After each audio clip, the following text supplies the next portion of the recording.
Good morning. Hello. It is Look like amazing to Halloween. see you guys. Yeah, that was a little bit crazy, but things do happen. And welcome to a Tuesday. Tuesday and election day. Election Hallelujah. day.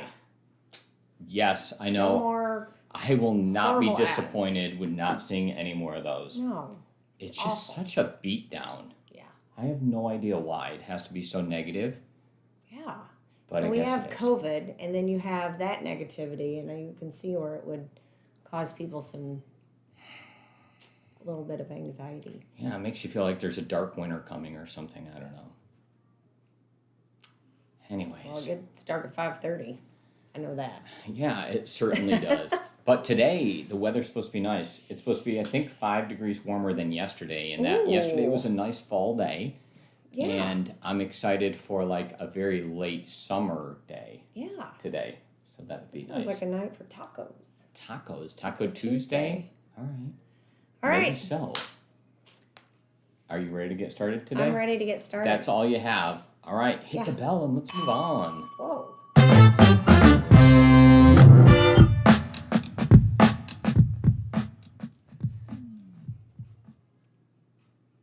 Alrighty, we promised you and we must deliver. And this is where Shauna takes over. Multiple offers from a buyer's perspective.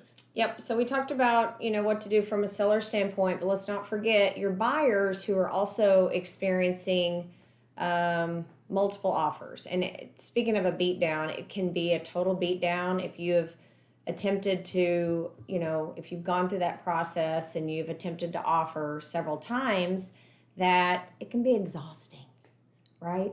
So I think one thing that's key to help is to have a conversation up front and set these expectations, right? We talk about the importance of communicating and proper expectations, and it really helps for a smooth process. So we want to make sure that we prepare them on what could happen. And, you hear different things from different buyers. In the beginning, they're all excited and they want to get their offer in and go through it. And then, if they don't get it each time, they start getting beat down a little bit more. So setting the expectations up front, letting them know what could happen, letting them know that, hey, you may go through this 2, 3, 4, 10 times, but don't give up. This is the process. And I like to always tell people that if it's meant to be, I think it's gonna work out, right? If it's not, then let's move on. It means something else is better out there. So you almost have to just kind of be their cheerleader and encourage them and help them not get beat down through this process, because it's a big letdown if they feel like this is the one and then they don't get it. They may even not want to look anymore. So I think, if you set these expectations up front and tell them, don't be discouraged if you go through this several times, and prepare them for it. So attitude is probably important, yes. and especially your attitude towards the whole thing. Mm-hmm. Yep. And I like to, this is what I do with my buyer clients is, before we offer, I say, hey, we're going to go into this. And I want you to ask yourself, do you love this house and you just can't live without it, right? Or are you okay if you don't get this house? So that kind of tells you where they are and how they feel and kind of their emotional state with this particular property. I hear you talking about some things from time to time. Mm-hmm. You'll ask them, do you like this property? Or do you love it? All right, Yeah. So talk about what that kind of means, and that's like if you're going to offer or not. If somebody says, Shauna, we have looked and I love this house, I want this house. And then you say, okay, well, you got to give it everything you've got, right? And you've got to go for it, which means you could pay above what it'll appraise for. You're going to deplete all of your savings, just let them know whatever it is. This is what you're going to have to do. And it's really important that you let people know where they are in the range of pricing. So if they, if they're having to go above, what does that look like if they need to sell in the next year or, 3 years, 5 years? What does that look like?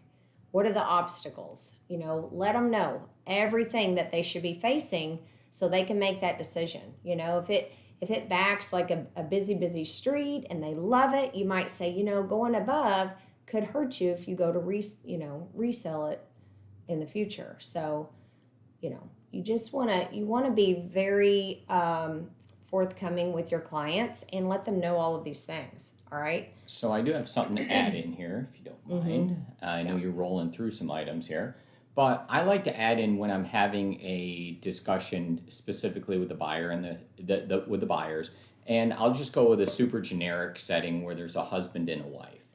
And often what I try to do to kind of gauge that, so once they've said they love it, right, and we know we're here, then you can gauge how much they love it by letting the husband look at the wife, and you directly ask that question. The boss. Right? And yeah, so you'll have like one party turn to the other party and you'll say like, how much do you really want it?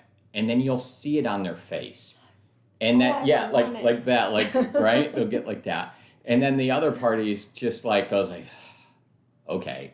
And it's just kind of like that. And it's a weird thing. I look for all these cues, but most importantly, I look for like the sigh and the giving in. And that's like a weird thing. You can see it happen. And it's a cue that I pick up on. And I try to get to that. And when you do that and you can see the shoulders relax, you can hear the sigh. And it's like, all right, fine.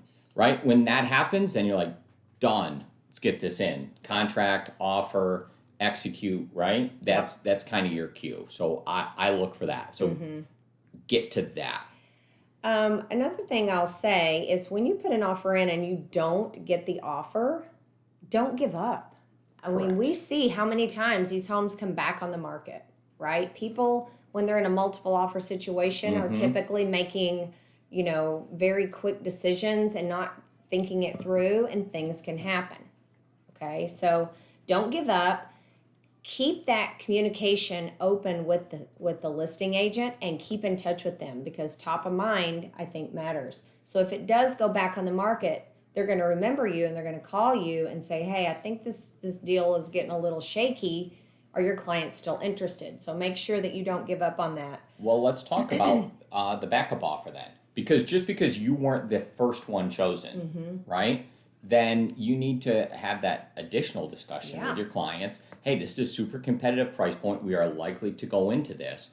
And if you're willing to try multiple homes and keep going through the same thing, then it's almost worth, because we were looking at a number. Was it like, I think it was 33% of the time a deal falls out when it's in multiple offer and the first person's accepted. I don't know what the percentage is now, but I would be, I would say with us still being in a very active market that it's probably higher. And then when you put the pressure as a backup offer, right, on the primary offer, what that does is it makes this seller emboldened, right? And all of a sudden the seller's like, I'm not doing that. It makes it seem like the grass is greener on the other side with this other backup offers offer. are super powerful. I think it gets you in, slides you in, because they're not really paying attention to that. They're like, okay, fine, I'll have the backup offer. But they're pretty confident in the beginning that this, the primary offer is going to go through, or they wouldn't have taken it. So that's a way for you to get in there and get your offer accepted. But I don't want to drift off on the backup offers. I want to, talk about. So now we've kind of prepared your client for what to expect in multiple offers. And then now we need to prepare the offer. So, I'm going to tell you, when I see offers come over, all these things are important. A fully completed contract. Correctly. If you're in multiple offers and this is super important for your client, call one of us and, call a buddy and have them look over it and see what they would think. Okay? So fill it out properly. Have your client do a heartfelt letter to the seller, okay? And we hear this all the time. I think sellers, I've seen them. They accept these offers, maybe even less than what, another offer could be, because of, you know, the letter that the client has written to the seller. Now, when you write these letters, don't make it a generic dear seller. Make it like it is coming straight from the buyer to the seller.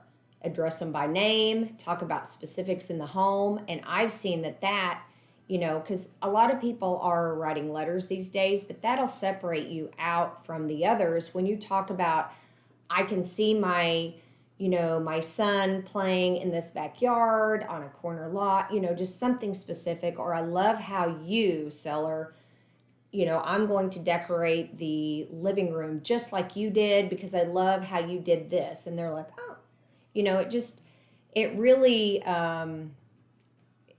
it really connects with the seller when you do that. So make them do a letter and make it specific.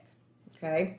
You know, to me, it seems like when these offers come in, it's difficult from a seller's perspective on which one do I choose. I put these offers out and you lay them out on the table. And to be honest with you, most of the offers, you can slough some off, right? But then once you select these ones here, they're all like squintable, as I would kind of call it. Like if you like squint your eyes a little bit, they're all the same. One might have a slightly closer time frame. One might have, you know, a little bit more, not like there's all these things, but honestly, they're super, super similar. And how do I pick which one, right? Because I don't know the person. This is like John Smith, Mary, whatever, right? And you're just like, who are these people? Yeah. That doesn't mean anything to me. The lenders don't mean anything. Who's the agent? I don't know which one. And now they're all the same. And I think there's a huge opportunity there to make the difference, right? Like, which one am I picking? And that's where you matter as the agent, right? To make sure that you've done all the right things on the other side. To make sure that that agent can say, you know, I've actually done deals with Shauna before in the past, and she's done a great job. And so getting this deal today for your client additionally is about what happened last week, about last month, last year, about those relationships that we've been building. And that's where the name and the brand starts to have some importance. So what you're doing out there today affects your future buyers and multiple offers So a you're year planting, from now. you know, you're creating a name for yourself, and, you know, just make sure you see it through and you have proper communication, you know, like you said, and good relationships. The other thing is your lender. It is so important to include your lender on all these negotiations when they send the offer in, and have that lender on the email, and also have them make a phone call to that agent, because that matters. Hey, we work together. We love, you know, to show that, you know, we have each other's back. We're a complete team, and we're all willing to work with that person and make it easy on that agent, right? So that is equally as important as that letter, in my opinion. And you know, we just had this multiple offer one, and I don't know, I'd have to confirm, but I don't know that one lender reached out that I'm aware of. And boy, it makes a difference. You have, you know, 10 offers that you're trying to choose from. How do you know they're really secure? You know, how do you know that? You want to make sure that you have that discussion with the lender, and you identify, you know, some key things, such as, you know, the lender tells them, hey, they are good to go. I've got their back. There's no problems at all. We can actually close early, right? So have that relationship with your lender, and make sure that you like local lenders. I like local lenders, and we've been hearing more and more that people bank with Chase or they bank with a big bank, and that's fine, but there's so many layers. But I'm platinum with Chase, or they'll come up with something like that. Yeah, and that's fine. You know, It's go amazing. with that.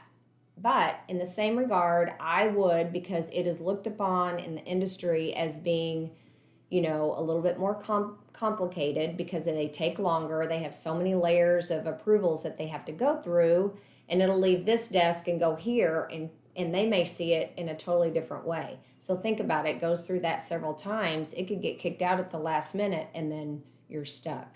So tell them to have a backup and say, hey, we have a lender.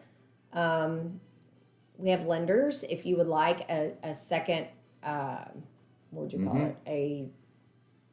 A second opinion. A local set of eyes. Just to see, and make sure you're getting the best terms and rate. This is a big deal. So, I think that is really important to do as well. So, filling this out properly, I talk about that. Yes, you have to fill that out properly. Some things you can do in the contract is you can raise your earnest money. You can reduce the amount of contingencies in the contract. Is it not publishing? Okay. That's fine. All right. So, yeah. So you want to reduce the amount of contingencies in your contract and to show the strength of your buyer. So earnest money, a very high earnest money amount would show good faith on from the buyer's standpoint. And when you put in your 3A, B, and C, your cash down and how much you're financing, I strongly suggest that if someone is going above list price in their offer, that they put that additional amount down in 3A and B. Because essentially that's the same thing as doing an appraisal waiver, but it's showing it up front. It's showing, hey, I'm backing this by putting this money down right now, or showing it in the contract.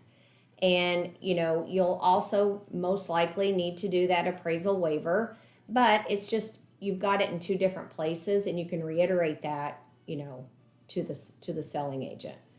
Your option fee, I would totally do a very high option fee and have the discussion with your client, depending on the age of the home, that, you as the seller or you as the buyer are going to have to do an inspection. And if the home is old, you're not buying a brand new home. So just be willing to know that, these things up front. Ask the mechanicals how old each one of them are, your HVAC, your water heater, things like that. And then, use that in your, when you put your option fee down. So if they have a new HVAC and a new water heater and no foundation repairs done ever, go with a higher option fee and know that maybe, their risk is reduced there. And, it just shows to a seller that, hey, these people are serious, and the likelihood of them backing out, they're gonna risk, $500 or $700. That goes a long way, I think, with the seller. Don't put in a home warranty. Have the buyer pay your title policy. Those are things that, just less cost to the seller and less contingencies, the better. So, you're going to have these discussions with your clients so they know what the impact that has on them as far as money they're going to have to bring to the table. But with a great lending partner, I think there's things that you can do to minimize those costs for your client. So working as a team would really be helpful there. So it's important. So I got 2 quick points on there as well. Yep.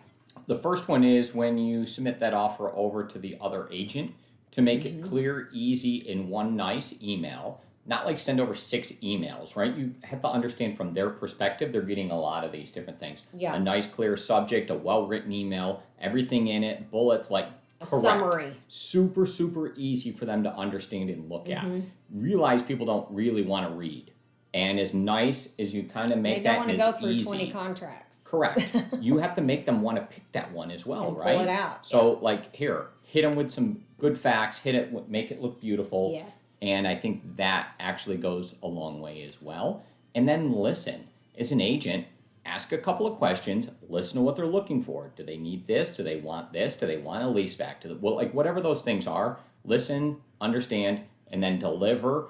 And I think that goes a long way as well. Having a conversation, again, with the agent, just, hey, we want my client they love this home. We're going to put an offer in. What's, ideal for your client? Do they need a lease back? What do they need? And then, form your offer accordingly. But yeah, you're right. Having that discussion and putting together a clean email. And we have templates of this if you guys are interested to kind of see what others are doing. We typically will do a summary and say sales price, amount down, and highlight something if it's really important, like appraisal waiver. We don't care. We're paying. We're paying for this house no matter what, whatever it may be. Just put it in a quick summary, because I can tell you from our standpoint, from being on that listing side, when I see that, I'm going to be like, oh, I'm going to pull that one aside. This is strong, But if somebody, sends you, oh, here's the offer. Oh, here's the, approval letter. Oh, I forgot the seller's disclosure, and you're getting all these different emails. It's just like a lot. So make it easy on the other side as well. So. All right. So let's go ahead and close this topic. Is that cool with you? Sure.